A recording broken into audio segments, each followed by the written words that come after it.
The following is a presentation of the Healthcare Facilities Network. Hello, this is Peter Martin. Thanks for watching this video. Just wanted to give a quick plug for a recruitment that we are doing at Southeast Georgia Health System in Brunswick, Georgia. It is for a Director of Facilities Management, so if you are interested in the opportunity, you can click this QR code, send me an email, or at the conclusion of this video, we have a link to a video we did that describes the opportunity at Southeast Georgia Health System. So 2 ways to connect. Number 1, QR code. Number 2, watch the video link at the conclusion of this episode. As always, thank you for watching, and now on to the show.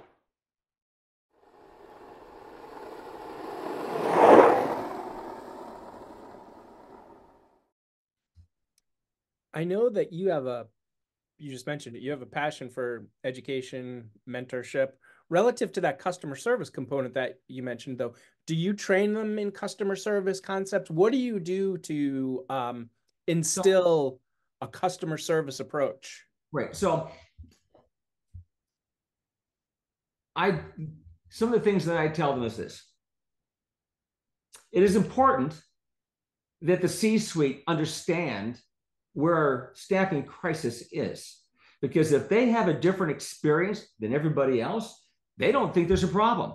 So when I tell them that I need additional staff, they seem to get stuff here fixed pretty darn quick. I tell my people, the C-suite falls in line just like everybody else does.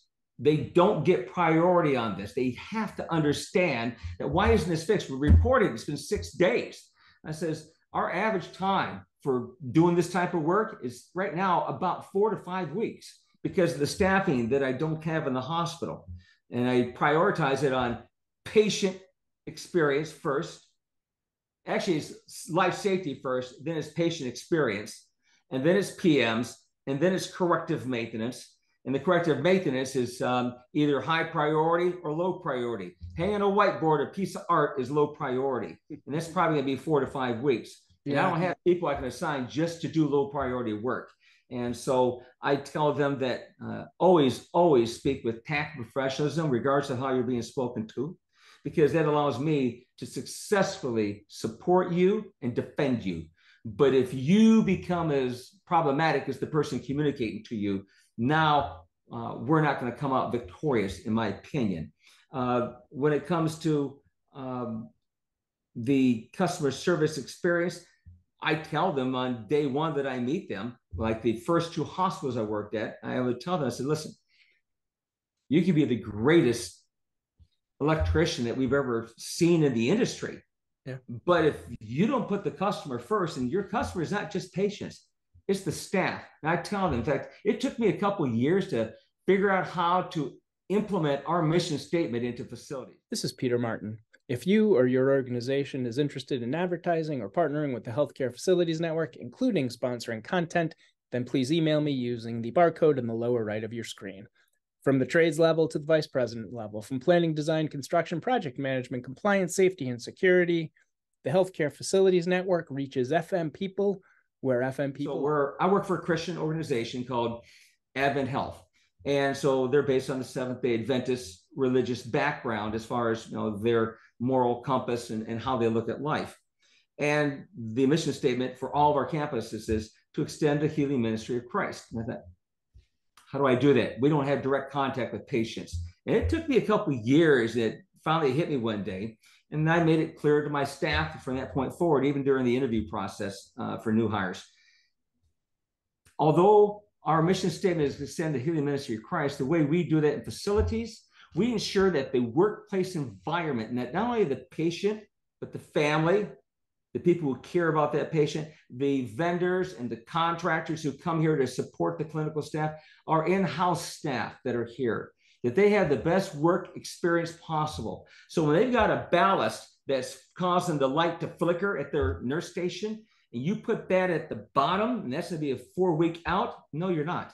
That's directly impacting patient care, because the psychological stress that's being induced upon those experiencing that strobe effect with the regular stresses of the job and the tones of the alarms and notifications that are occurring is, if I can remove that stress from their life, we have a better chance that every engagement that nurse has with the doctor and that doctor has with the family is a good one, that they don't unload unnecessarily negative stress to other people. Because if I can make their job experience great, the patient outcome is going to be as best opportunity. And that goes for temperature, noise in the workplace.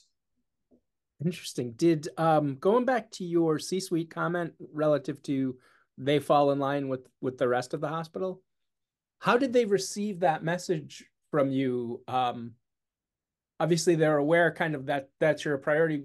Did they willingly accept that? I was overridden one time that I recall. And but I've always talked about it in advance, so it wasn't a secret. Yeah. And so I usually would report to the CFO, sometimes the CEO during periods of transition, where the outgoing CFO, the new one coming in, hasn't arrived yet. So I would report to the CEO for a few months, and then we get a new CFO, then I report back to him. But I've always made it very clear that what is the right mix of security officers to feel safe? There's no metric. It's about that subjective opinion. And so what is the right number of people to have for the maintenance department? Well, you base that on how long do you think someone should have to wait for something to get fixed? And so with that, I've always tried to remind us and you have no idea the real seriousness that we have if we solve your problem the day that you report it, regardless of its level of difficulty or importance. You have to experience the same experience that everyone else does in the hospital, because that physician who can't stand doing dictation in this room because it's so cold, because their reheat valve is not working correctly. And we may not get to that for 2.5 weeks because of the other priorities that are ahead of him. And so that's a corrective maintenance, high priority, but that is not necessarily something else. So that becomes that subjective. Is it affecting his patient experience? So those are the things that I try to let them know. They don't like it, I can tell. But I think you can deliver bad news, but it's important that you have confidence and conviction in what you're saying. Because if you don't have confidence and conviction in what you're saying to the audience that you're speaking to, they will detect that and they will walk all over you and not allow you to execute your plan or give you the monies that you're asking for or the staff that you're asking for, because you lack that confidence and conviction that this is something that is not negotiable, that we need this. Are confidence and conviction, when you're delivering bad news, what are some other elements that you need to have? Confidence, conviction, anything else when you're delivering bad news that you're prepared for? I think it's important to give the person you're speaking to, even when you know they're wrong and you know that they don't want to admit that they consciously made whatever choice, which was the wrong choice, always allow them the opportunity to save face. So don't deliver your message in such a way that you've removed every opportunity for them to lie and to save some face to escape that situation. So whether they were a peer in another department or a superior in the chain of command, allow them that opportunity to have save face. Remove your emotion from it and from the conversation. So I think it's important to always have a sense of calmness, but that firmness that comes with that you're speaking with conviction. You believe what you're saying. You stand behind it 100%.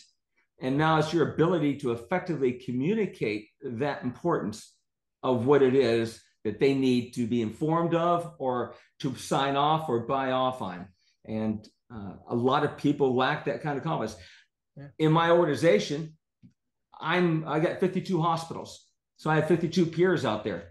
And with that, I've done my best to network with them in my division, the West Florida division. And now that I'm at a system level on a governance committee and some design committees for how we restructure the operational side of facilities management, I have a much larger influence system-wide.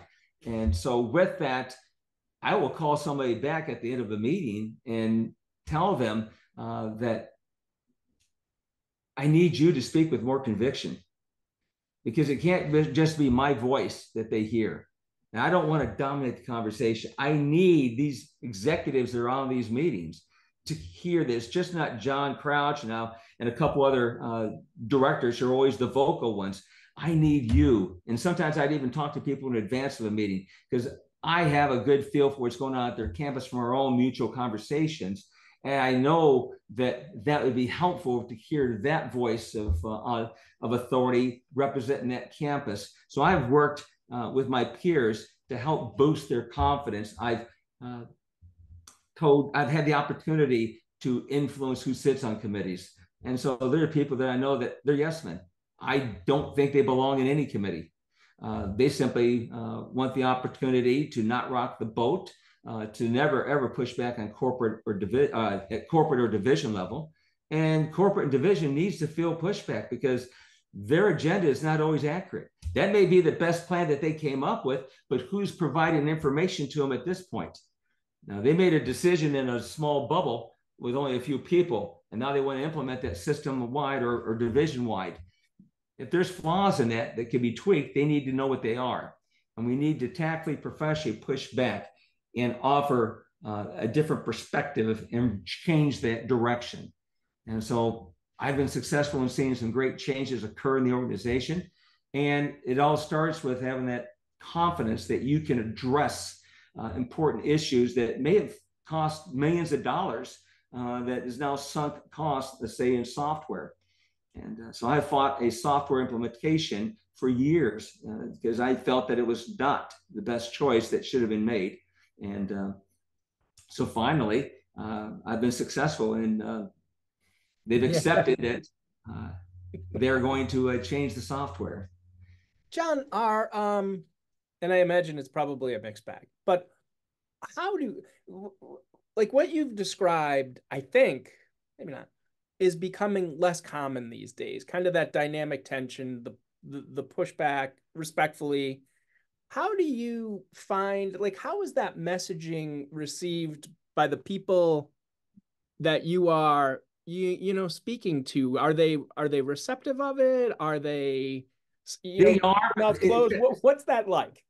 Well, a lot of us are raised with this belief that someone who has a title higher than yours somehow has tremendous education and experience and judgment. Yeah. And so therefore, who am I to push back on it? They might get mad with me and fire me. And should it be a worst case scenario of a wrongful firing, you know, it's unfortunate. I know it happens. I've known it happen to a couple of people in life, and but you know, I can only tell you that I think it's important.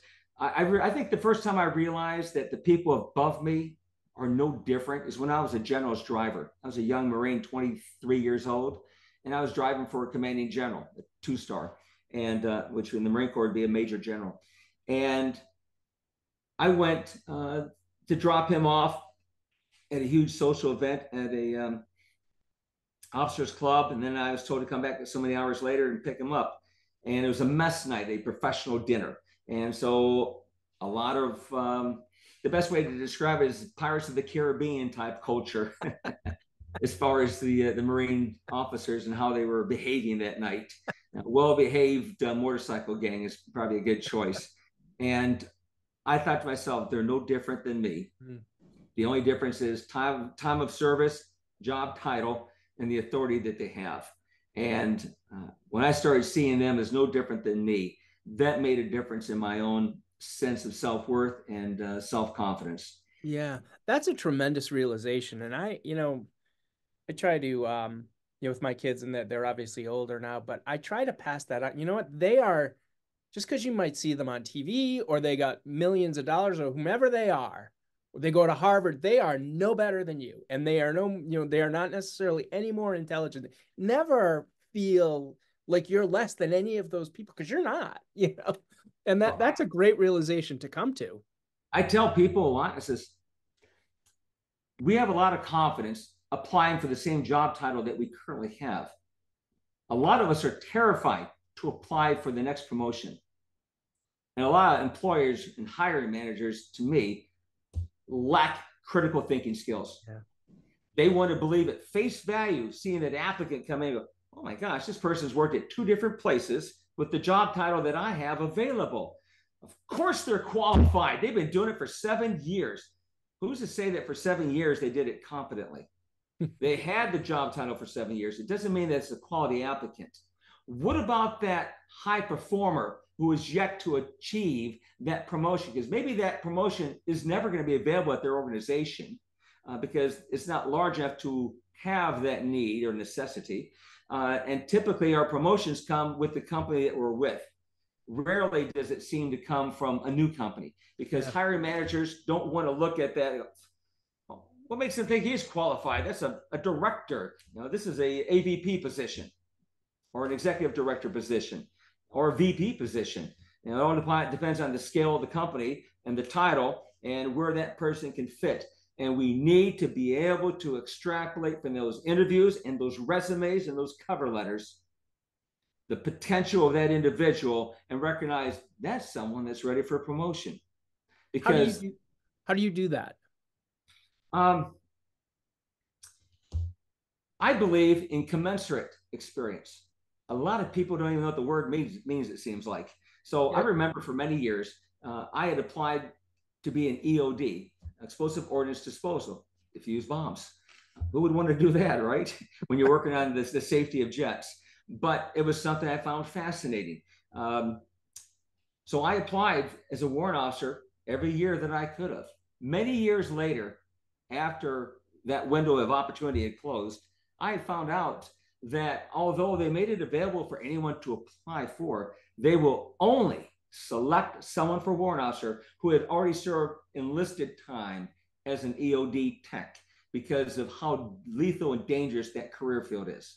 They didn't want to bring an outsider in with that autonomy and authority over enlisted Marines in the bomb diffusing world to have them make a poor decision. So they wanted it from the ground up. So although I had commensurate experience, I didn't have the experience they're looking for. But the rest of the world, there's no reason you can't. So when I was in my first location, Rolla, Missouri, dead center of the state, rural, I was 90 miles from... You were in Rolla? I was. I've been to Rolla. Were you at a hospital? I was. Phelps County Regional Medical Center. Yeah. We did a recruitment there probably, I don't know. What a beautiful part of the country. I really liked it there. My wife wouldn't move, but I liked Rolla. Very nice. So I lived 7 years there. I just didn't like the winters. But it's hard to find talent because it's rural and you're far from the large cities. So Springfield, Illinois to the west was 90 miles. St. Louis to the right was 90 miles. Jefferson City, the capital, was 60 miles north. Where am I going to find the talent? So it has to be local talent that has similar but different work experience. So I told the HR department, says, I want every applicant that comes through, send me their resume. I have the ability to extrapolate from their life work experience and decide if I want to interview them, and during that interview process, find out what they bring to the table. Because again, we should be recruiting to have a customer service expert with a specialty. And I can teach you, but trying to change your work attitude after 10 years of serious employment is hard. Yeah. Because people have this self-worth concept that I'm successful. You don't hear too many people who are employed thinking they're not successful. I got to where I am by doing it this way. So if they don't already have that workplace of social intelligence, emotional intelligence, that workplace empathy, compassion in their DNA at this point after 10 years of serious employment, the amount of people who are open to serious counseling, to career counseling, to change their trajectory, to go somewhere else, to be aligned with our mission values is a narrow group of people. And at the 20-year mark of employment, you probably have less than 5% of the people that are willing to take an introspective look at themselves and make serious adjustments to stay on track with what the organization is trying to do. So I hire for that quality of a person, and I'm looking for what do they have that's commensurate skills that I can develop and build. And I think that's the approach that's needed these days, because as we know, there are fewer applicants out there, right? And you can't, you can't just dismiss people willy-nilly because you just don't have enough folks. You got to get to know who they are and what they're about. Is HR willing to not willing to, did they work with you on that? Were they receptive of that approach from you? The first two hospitals, yes. Not-for-profit standalone facility. So it wasn't a system. Where I'm at now is a system for the last 12 years. Yeah. So trying to communicate to the recruiting team, right, I'm going to do things different. So every time they change recruiters on me, I have to educate the recruiter. I says, listen, I know you feel like you're not doing your job by determining who I'm going to interview and then setting up interviews on my schedule. Send me every applicant. I will take the time to screen them. I know what I'm looking for, because you may look at something and say, well, this person doesn't hit the metrics that we're looking for. And I look at it and say, that's commensurate work experience that I might be able to find value if I interview that person and bring them on board, because we mentor and teach each other. Every technician that I interview, I give them blank sheets of paper. And if they're an HVAC person, they get a big piece of plotter paper, 2 feet by 3 feet. I'll tear off and give them a few so they can sketch these huge schematics. And I'll tell them, I said, whether it's general maintenance, plumber, electrician, HVAC, doesn't matter. I tell them that in this job, I expect everybody to brainstorm and participate in that process on their first day on the job. I said, this is not an opportunity for you to sit back for a couple of years and see how it works here, and then maybe possibly say something or contribute. I'm hiring you for your potential. That's what I'm looking for. And I need to know that you can teach your peers what you know. But to brainstorm, you have to have the courage to put what you know and believe on the table for public examination. So in my department, if I ever hear of any ridicule, chiding, teasing, that, oh, you're stupid, how could you believe that? That's a serious counseling from me, because you're dampening the creative spirit and the confidence development of that technician on the team. They have to feel safe on the first day. And so I said, I'm going to give you a scenario. You've been working here 3 years. Me and my manager here, Mark, well, guess what? We just got hired as frontline staff. You don't know that we're managers and directors. All you know is that we're frontline staff. Why did they hire these two people? And we were hired because of our potential.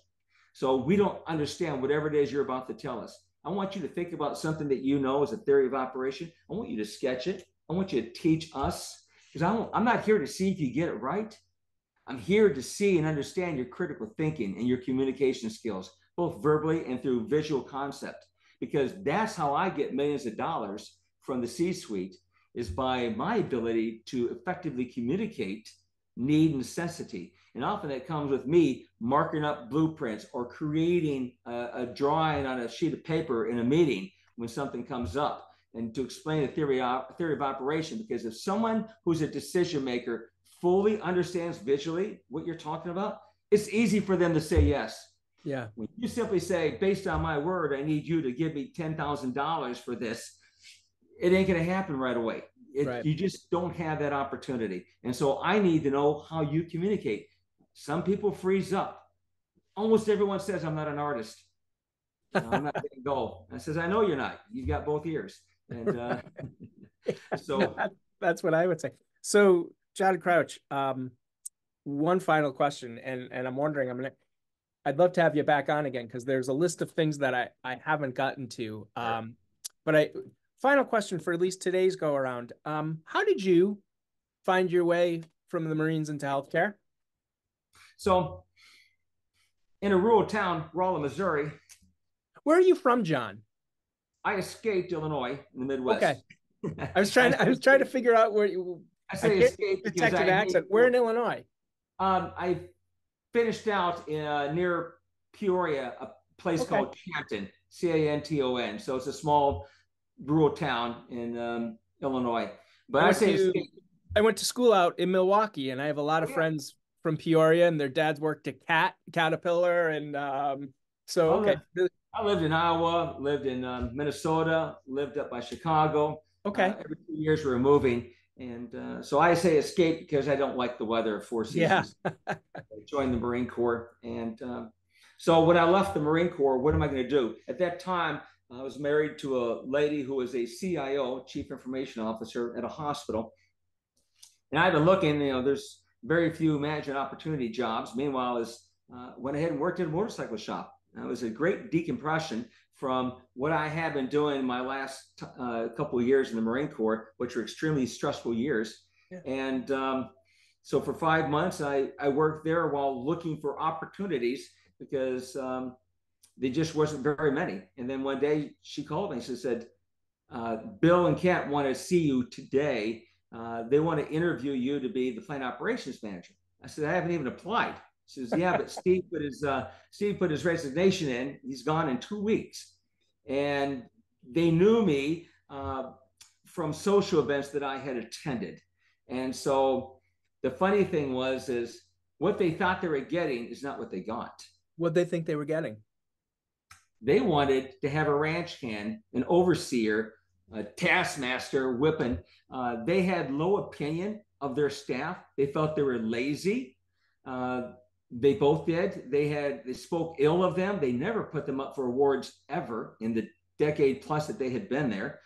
They never had anything nice to say about their staff.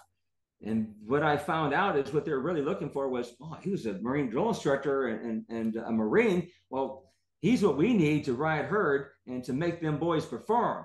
And what they found out was, I have the ability to be an authoritative leader, but that's not my natural leadership style. In fact, the only time I did that was when I served in that capacity as a drill instructor. When I was a jet engine mechanic, I led as a decentralized leader. I tell them what the mission is, what I expect from them, the kind of results I expect, and I give them the autonomy to do the job and the authority to do the job. And I did the same thing there. And I run a decentralized leadership style. But my people clearly understand what my boundaries are of what I will tolerate and authorize. And rarely have I ever had any challenges in those 20 years of civilian employment of hospital management. People execute my plan. Going back to when you were hired as the plant operations manager, did you know prior to taking that role that they wanted you to be the Marine drill instructor, or did you find that out as you began? It was a discovery. Okay. And I discovered that probably within the first 3 months, that's what they were hoping to get. And I think I probably brought it up because he felt that I wasn't engaged as a leader. He says, well, what are you looking for? He says, they're slow and they're lazy. He says, well, let's talk again. And he mentioned my med gas plumber. I'll save his name. I think the world of him. I think he's awesome. Let's say his name was Dave. Dave is a medical gas plumber. A medical gas plumber has a tremendous amount of responsibility to ensure that the equipment that he's using to assemble is oxygen pure. It is pure for medical use because whatever is inside that tube could end up as an embolism in your lungs and kill you. As I read recently of an event that happened to an infant that was on a ventilator. Wow. And so with that, he has to take his time and think about what he's doing. And what matters is we don't have complaints of the quality of his craftsmanship. The only complaint we have is you don't think he's manically moving fast enough because he himself was a manic person. He just moves 100 miles an hour each direction with his head cut off. And where my team would move at a normal rate, and they're doing physical heavy labor. I mean, they're hauling pipe, they're lifting equipment. So, and they're no longer, spring chickens. Some of these guys are 60, 65 years old. So with that, you have to compensate and allow them to work at a safe physical exertion rate. Did hospital leadership come around to the approach? How did it end? How did it end? When I put in my resignation that I was taking a job in Tennessee, I actually gave a 5-month warning. It was in July.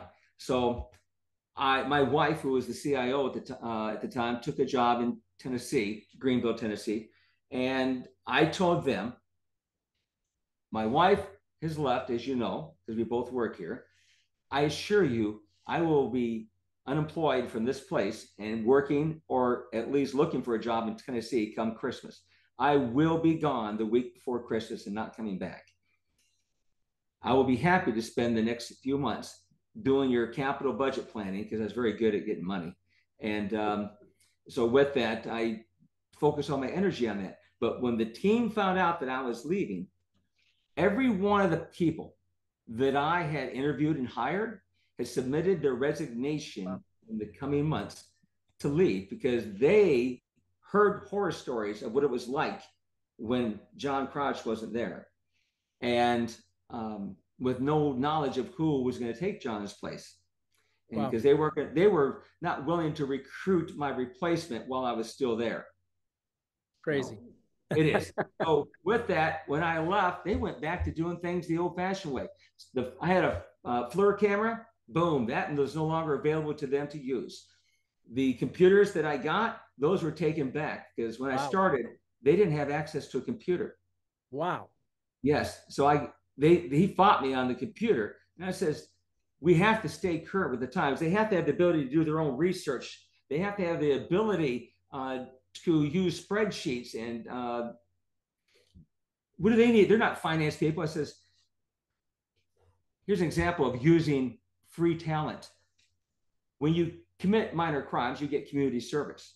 Rolla had an engineering school just a mile and a half down the road. Great engineering school. Yes, great. Yeah. So, intelligent people. They should have exposure to blueprints.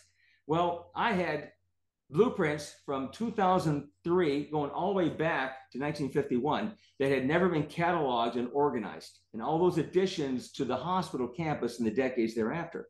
So they had 2 bins full to the max, but with no organization, understanding what's in them, and then a couple pallets with them just sitting there freely. And I asked the question, I says, how do you know what blueprints to get? He says, well, this is a good set right here, and this is a good set right here. And eventually you start to learn where you can find good blueprints. So I got a computer. It wasn't hooked to the internet. It was simply standalone to build a spreadsheet database. And it was sitting there. I didn't tell him I did this, my boss. He freaked out that I got the computer and put it in there.